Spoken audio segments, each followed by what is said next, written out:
our future is safe with young, vibrant, unafraid revolutionaries, uncompromising revolutionaries like yourselves. I bow down to you for your courage and for your clarity of voice at this time, at this critical time.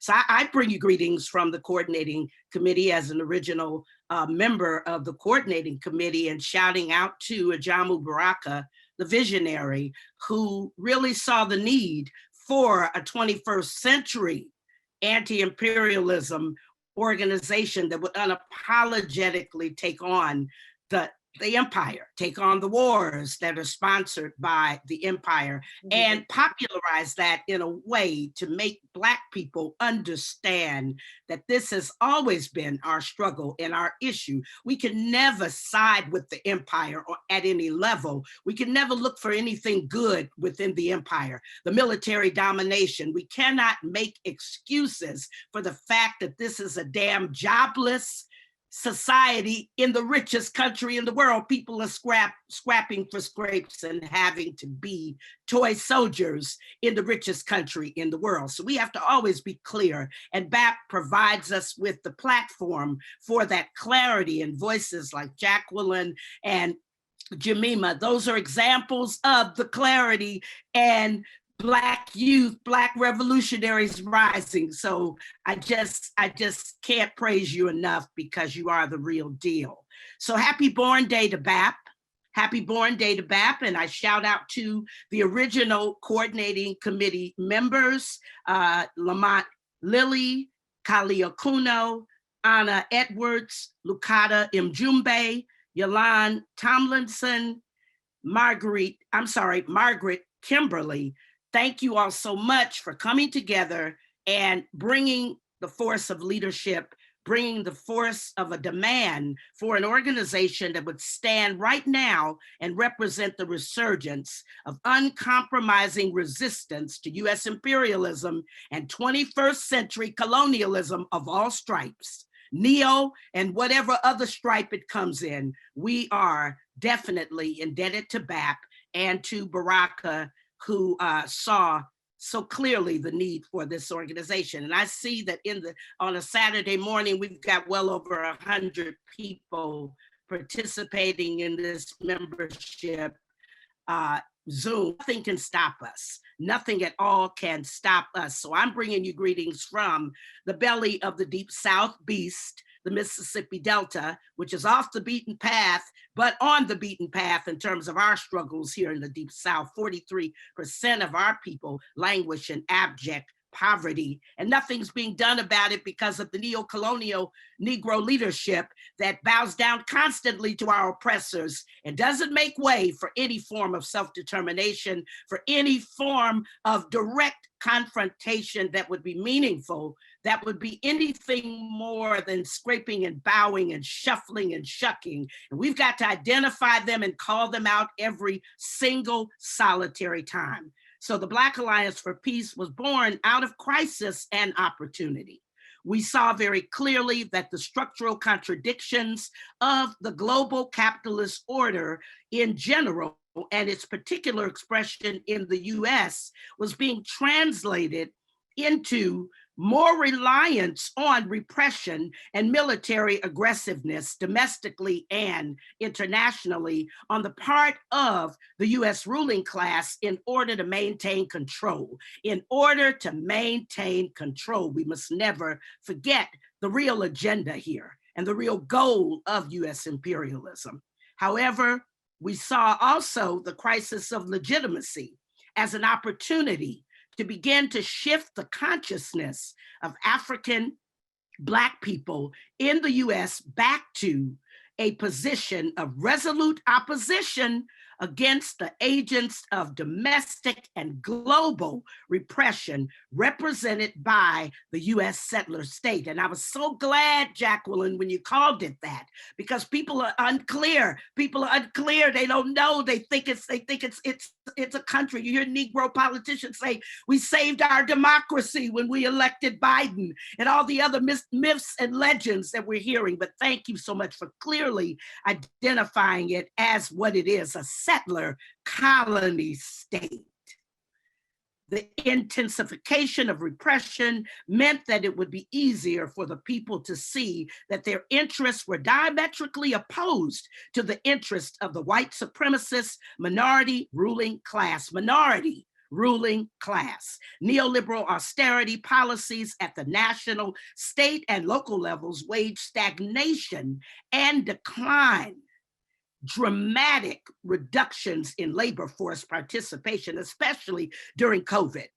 Labor displacement from technology, the removal of working class and poor people from urban spaces are some of the changes that reflect the crisis of the neoliberal order domestically. However, for the African, Black, working class, and poor, neoliberal restructuring has been even more devastating, leaving vast sectors of our people without jobs, economic blight, and oppression. That's what we're left with as a result of these neo-colonial policies that we have to continuously put down as part of the social problem, the real social problem in this empire. The disproportionate numbers of low-wage Black workers laboring, attempting to exist or slightly above poverty level incomes allow Black laborers marginalization from neoliberal restructuring that has rendered the Black working class and poor more valuable as generators of goods and services, creators of wealth and profit, imprisoned workers, incarcerated workers working for free, slavery in the 21st century. The result has been a veritable war being waged on the working class and a general devaluation of all Black life that has impacted all classes of Black people, but especially the sufferers.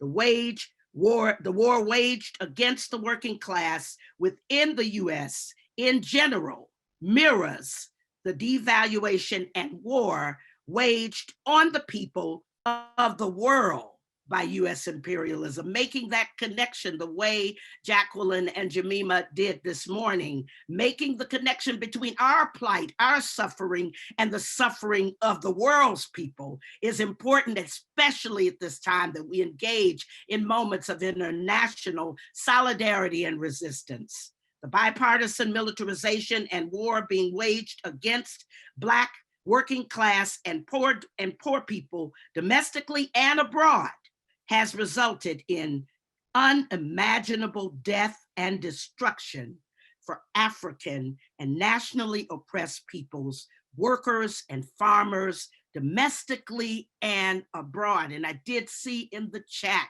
where I think it was Sharice who said, we are against the labor aristocracy. We're against white men posing as labor organizers and labor representatives speaking for people that they cannot possibly speak for. So class struggle is key. Class struggle is key, especially in this period.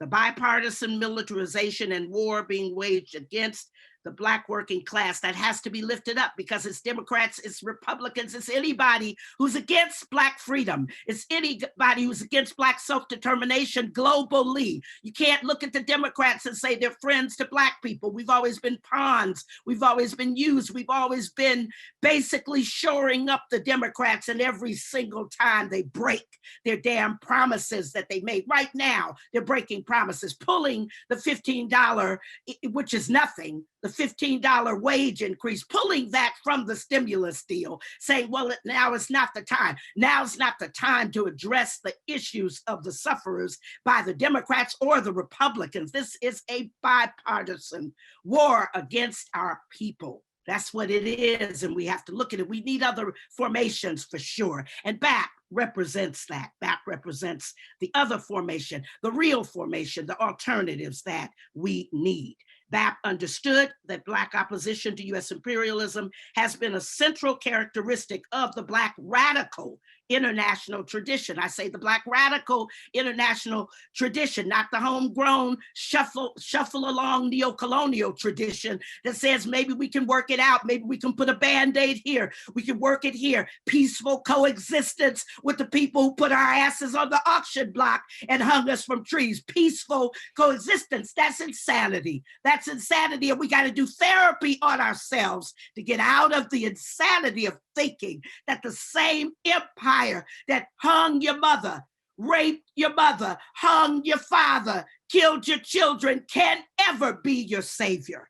And I'm throwing myself off the notes right now just to really say we're desperate for you, young revolutionaries, to come forward like you do in your voices, saying no to any and all of this, no to the Cadillac commercials, no to the Cadillac commercials. Come on, come on, come on. Look, these folks are bought and paid for, and y'all gotta stop with the poetry on the Hill. Stop with the praising of the slave masters in the poetry. Stop with the compromises. And well, you know, that young woman, she's so clear. She's in a Prada suit. She's in a Prada suit with an Oprah ring on her finger, and she's praising the slave masters in her poetry. And like Jacqueline said on it, and Cherise said on a radio show I listened to, bad poetry at that. Bad poetry. So we're not looking for bad poetry, folks. We're looking for revolutionary zeal and excellence. And I love the platform. I love the platform because Ajamu and I, now we've been going with this for a long time, and that brother is blisteringly clear and unafraid. And this BAP thing is out of control now. It's out of control, and I am so excited to be a part of it. And so I shout out to all of you.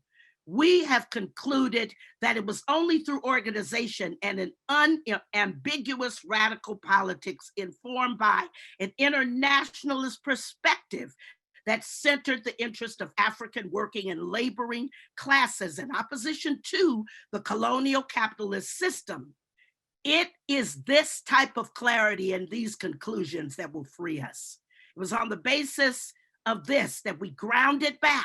That's how BAP was formed. I remember in the early conversations when Baraka and others were talking about how this was going to be different this time. And you know, you get cynical because you see so much bad shit. You see so many fake prop-up organizations and you say, oh my goodness, can it happen this time? Because there's been so many disappointments, but then here's BAP.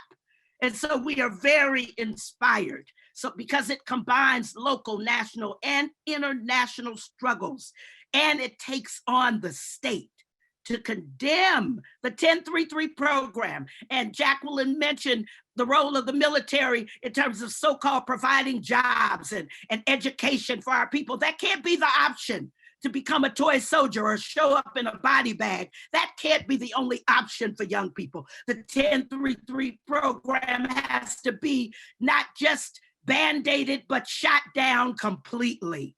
Israel, the support that the Black Caucus gets, the money the Black Caucus members get from Israel. There should be a roll call. There should be a spreadsheet, an Excel sheet that shows you how Negro politicians betray us by taking money to kill Palestinian people and destroy their right to self-determination. And I want you to know that every time it shows up, your resistance is what is needed. So don't stop lifting up Venezuela. Don't stop lifting up Africa. Don't stop lifting up the connection between Detroit, Flint without clear water, Flint with cancer instead of water. Don't stop lifting up Baltimore. Don't stop lifting up the terror that occurs across these United States. And so with that, I know that my time is over. I know that I probably went beyond, but you know, I just got so excited about the 4th born day of BAP.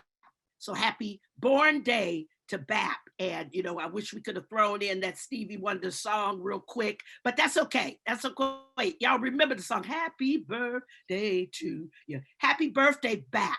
May you continue, because your force is needed at this time for Black freedom. And Black freedom is freedom for everybody. Make no mistake about it. You know how people say people of color? If I mean Black, I'm gonna say Black now. Now, if I'm in solidarity with all non-white people, I'm gonna say PAC.